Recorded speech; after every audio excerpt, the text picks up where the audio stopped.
What is up, everyone? It's me again, Gamer Lush, and I'm making another episode of my first impressions of the beta that I've been playing for the past 2 weekends. And when I put up the post, I didn't imagine I'd get actually as many posts views as I actually got. I'm pretty sure those were like flukes and people saying, "Oh, here's one," and then watching through it, it's like, "Oh my god, this is terrible." But those who left comments, I appreciate you guys. Please join me for these other episodes. You probably noticed in the audio that there are pauses and me making weird sounds. If you guys just joining me, this probably being your first video you watched on my channel, I drink during my reviews and first impressions and playthroughs. Cheers, you guys. I didn't have the camera on before because the frame rating would not mesh up with the sound. Okay, that's enough intro. Alright, now this one we're going to be talking about gameplay. Now, I'm basically going to be telling you my first thoughts as I go through and tell you kind of like a story and what I feel what the game was trying to achieve at this point. Now, when you first jump into the story, of course, you always go through character creation, which basically floored me. Even though it wasn't the most immersive, like, you can make the most creative looking person. They give you 5 races, great start, not just having a human, or kind of like an Aeon, like I said in my last couple of videos, it was great that they had that mix of how crazy your character can look, but you can only do humans. Technically you can make them smaller, more stocky like a dwarf, or miniature size like a gnome, and basically higher and with higher elo like an elf, which is kind of, it's basically you could do that, so you can make your own kind of races and make them purple, what have you. But this one, I like the races in this because they're not your usual fantasy races of trolls, orcs, dwarves, elves, and stuff like that. Well, yeah, they have elves. For some reason, every fantasy MMO has to have elves in it. But you have your elves, Roganins. I forgot what they called the elves in this one. Elven. I'll have to look that up. I'm pretty sure you guys leave a comment below. It's like, "Oh, you're an idiot. They're called this." I know they changed it. And so I started human, and for my last videos, yes, I started Makote. And so I wasn't sure what I was expecting. Saying, like, I pretty much had glimpses of the, alphas that we're doing for the Realm Reborn. I'm like, okay, this basically kind of looks like hot bars, more accustomed to like WoW or what have you. Now I'm going to make a lot of references to WoW because, unfortunately, yes, it is the leading MMO, and since you're the leading game, regardless of what genre you play, everyone's going to try to be that one that sells the big bucks, because as much as we like to think so, the gaming companies are there for us to make us fun games for us to play. They're there to make a buck. I'm sorry to say it, just as a realization.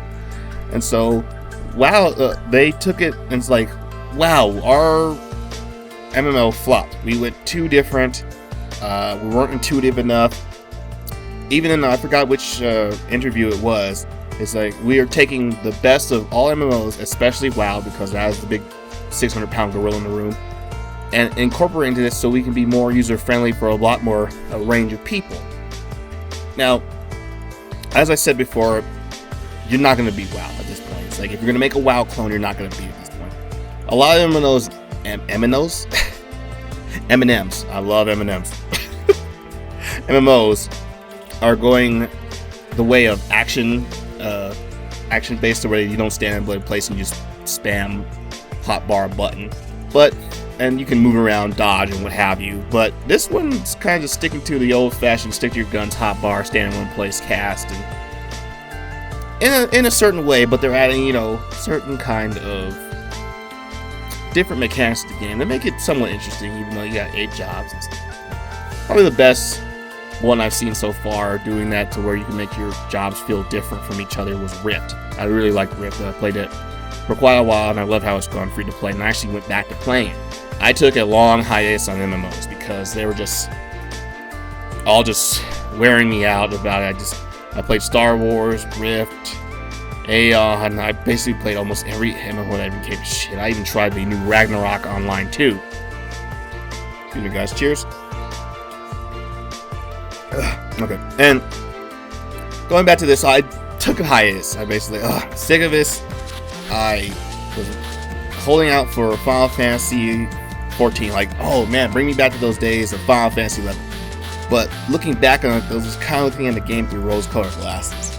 The game was basically tough, grueling, and kind of flawed to a certain extent. Really unintuitive. But when you first start a game out like that, that is what you learn. It's like, oh, this is how the game should be. It should be nice and tough and everything. And yeah, that's how I learned about it. And it's like, everything was tough. You couldn't go outside by yourself hardly if you wanted to get XP and kill monsters, unless you're a Beastmaster. You had to get a party together. And that I wish a lot of MMOs had brought that with them, because what's the point of playing MMO if you're just playing by yourself? Get a single player RPG. There's plenty of them. There's a Skyrim. There's even Dragon's Dogma. I don't know, not a lot of people to play that one. That was a really good one. Skyrim, Dragon's Dogma, Mass Effect. There's like, play those games. Stop trying to make, oh, why can't I play this game by myself online with other people? What? Okay, I understand it's like, well, I only have certain hours of the day, so I can't be wasting my time trying to look for people. Great. That's like me saying, oh, this sports game doesn't have enough people killing each other in it, so you should make the sports game have me kill people. Well, I guess if you play like Mutant League football way back in the day, then it's like, it's a sports game. You don't kill people in it. This is an MMO, massively multiplayer online. It's not a single player game, which I'm going off on a tangent. This is basically going to the point to where I feel why they kind of gone the way they did and totally kind of like did a whole overhaul in the game. Now here I'm putting some random pictures up of here, and purposely with the UI up, just so you can see that it's really like very wowish. The fact that I got people, you have the party menu screen here at the top corner, you have the bag system, all the system mechanics here in the bottom right hand corner, and then you have the hotbars. And they kept the HP, MP, and TP bars on the bottom there, kind of from the last time, plus with the experience there. That's probably the only thing they kept the same. Even the map, they even changed the little map here in the right top corner to make it look like a paper scribbled on map, instead of like the more maps where it had that fade in. It didn't have a border around it, basically kind of just faded out, pointing in your chat bar, which is the same as well. Now, there's a lot of things like, okay, for a lot of MMO players who probably, like me, for example, who played Final Fantasy VII, jumped into WoW, thought about, oh wow, this is way more intuitive, nice to play, everything's laid out for you, nice to easy to get to, and then everyone else is trying to minimize the UI and stuff like that. It's like, it's so immersion breaking, blah blah blah. It's like, it's your level of immersion. It's kind of on you to see how immersed in the game is. I can get totally immersed in the game, even though there's all this garbage and UIs on the stuff, except for like WoW and the raids, because that kind of got crazy to it. I was a healer for my raids, so basically half my screen was nothing but bars. So that basically I was playing a accountant. I don't know. Whack-a-mole. Now, I stuck out for the original release of Final Fantasy XIV for as long as I could. And for those who don't believe me, I bought the collector's edition of Final Fantasy Online. Yes, I spent the money. I plunked this thing down. I was so ecstatic to get it. Even though I was in the beta, it's like, didn't seem right. Just didn't seem right. But I'm pretty sure when the release of the game came out, it's going to be better. Boy, I got burned on that. And I don't know if you guys ever watched Game Breaker TV, but Gary Gann, he always like to throw this damn thing across the room. And that always makes me cringe. Even though I don't care how much this game sucks, for me to throw something like this in collectors across the room is just blasphemy. So I make sure I keep this safe, nice and safe. And it's like, hopefully this will be like some collector faux pas, like, oh yeah, this game was so terrible, but people still bought it.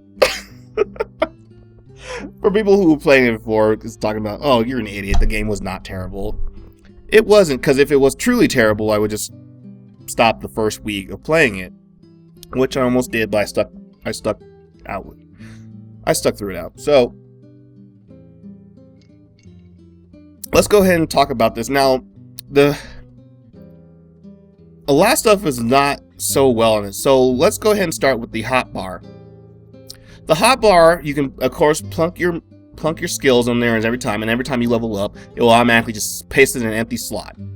The UI on this is totally customizable, like they did with Star Wars, Rift.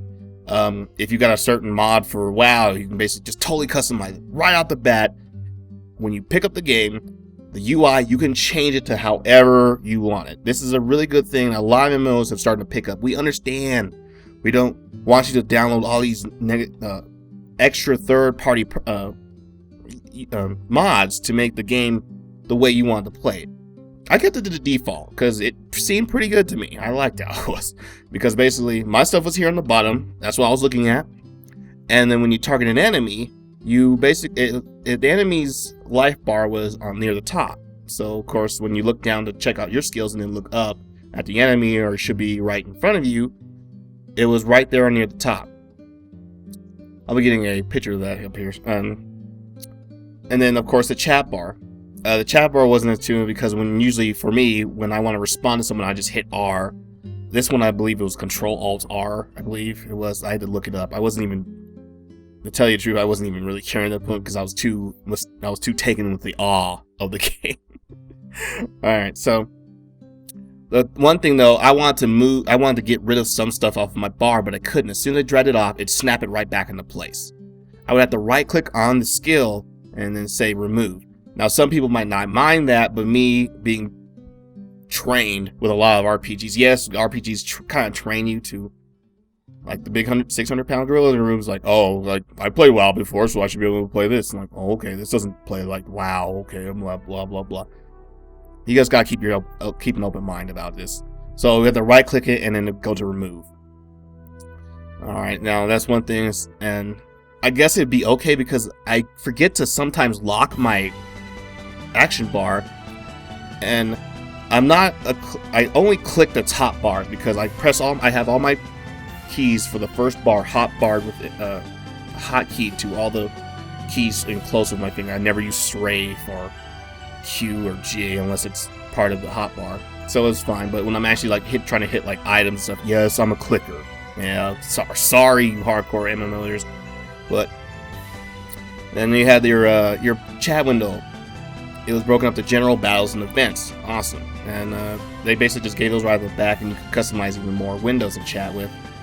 The options for it is way more intuitive. Just click the gear and you can basically do everything. There's a lot of MMOs where I have a big monitor, but I can get a little older there, but I can't see smaller text, so I have to at least blow up the text at least 2 more sizes before I can find to where I'm comfortable and I can lean back. Lean back and actually play the game the way I like. Excuse me. Alright. And now we'll go ahead and go to the other side. Everything that you can access, we're on the bottom right hand there, you'll see.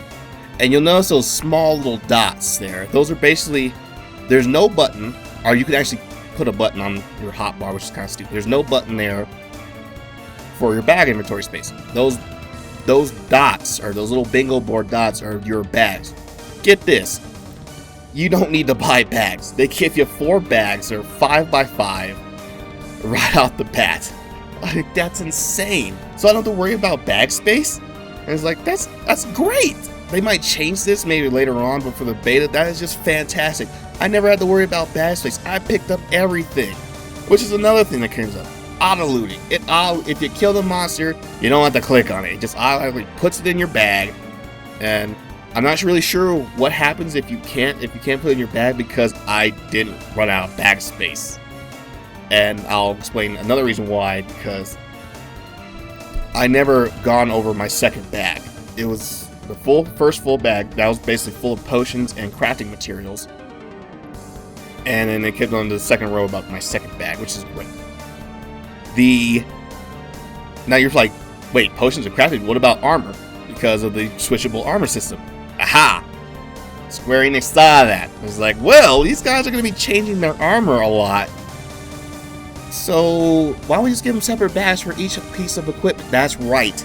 They give you a bag for your weapons, a bag for your helmets, a bag for your chest piece, a bag for your legs, etc., etc. It's a 25. It's a 5x5, so you can have, even if you mastered every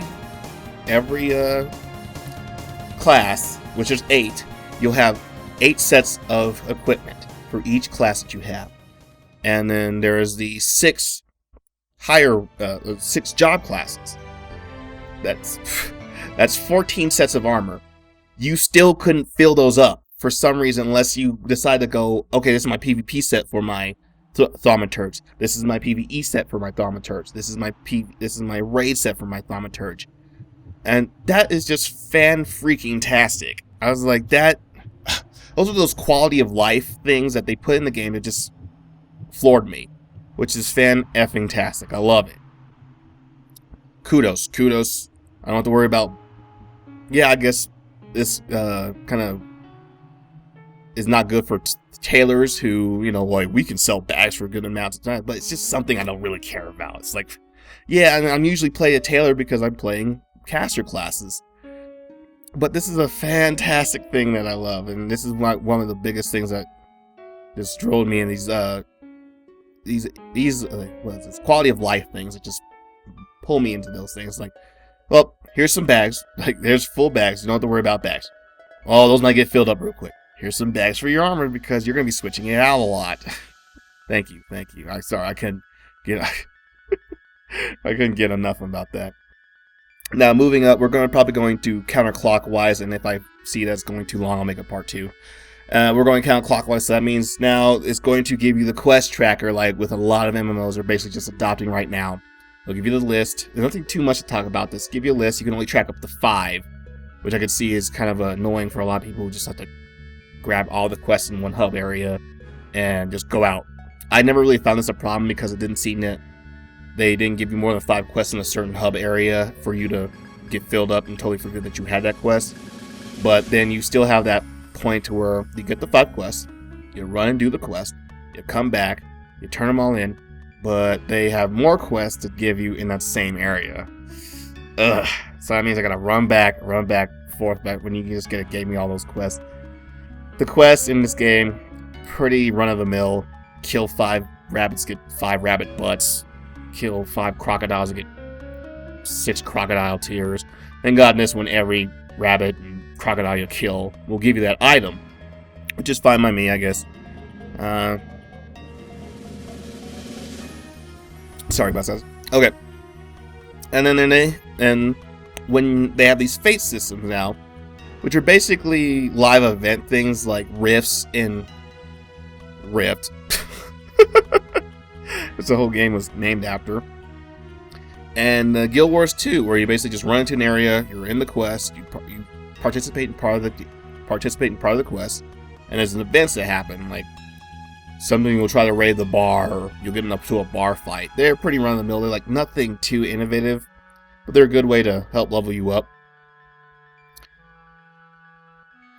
There's some gripes with it. They're really run-of-the-mill. They drop a bunch of enemies, kill those enemies with a bunch of people in that area, and it's like every other, like Rift, how they got pretty much boring. I could see where people will get tired of it after a while, which really kind of saddens me. I really think, because the hilarious thing was the first MMO to remember that doing that was Warhammer Online. Those are basically the first people that did that. You can probably look it up, and it's like, yeah, I was in the Warhammer. It's still probably the best PvP fighting I've ever had experienced. I was a bright wizard, but they had like the first one you went into, you saw a big giant troll just knock some trees down and just start engaging you, and it seemed more cinematic and just immersed you more heavily. Where as a lot of people a lot of other MMOs just took that took that idea and just ran with it, and they just basically, we don't have to do too much with it. Just plunk a bunch of monsters down and have everyone just run in and kill them. Alright, so I kind of ran off. We got through half of the titles and my experiences with other MMOs. And I keep saying that, MMOs. Animals. I keep saying that. I appreciate you guys. We're going to be talking about more about the UI and how I think the gameplay is going to be.